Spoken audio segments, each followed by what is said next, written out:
Welcome to YOUCANIC. Today on YOUCANIC we have a 2020 Honda Civic, and this has a 1.5 liter motor in it, the 4-cylinder. And so we're going to go over how you would replace your ignition coils. You've got 4 for the 4 cylinders. So if you're replacing all 4, you just repeat the step the 4 times. If you're replacing just one because you have just a random misfire and you want to just replace the 1 coil, you're going to count your cylinders from the right side of the motor or left side as you're looking at it. Side with the pulleys. Then we're going to go cylinder 1, 2, and 3, and say we're just going to replace 3. This process works for all cylinders or all coils. So just say we're going to replace number 3. Just squeeze the clamp and then be able to pull that out. Undo this number 10mm bolt. That bolt removed.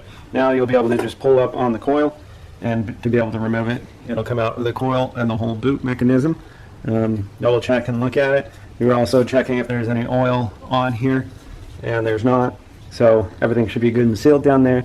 So then when we're done, we've got our get your new ignition coil or coils if you're replacing all 4, and you just take it and do it in the repeat fashion. Just press it down, and then we install our number 10mm bolt.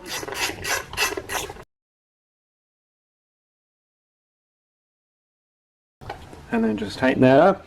Not crazy tight, it just needs to be snug. And then make sure you put your electric connector back on. And if you happen to have the cover that goes on the engine, you can go ahead and put that back on. And that's the replacement of your ignition coil. And just repeat that 4 times if you're doing all 4 of them. Thanks for watching YOUCANIC, where you can be the mechanic.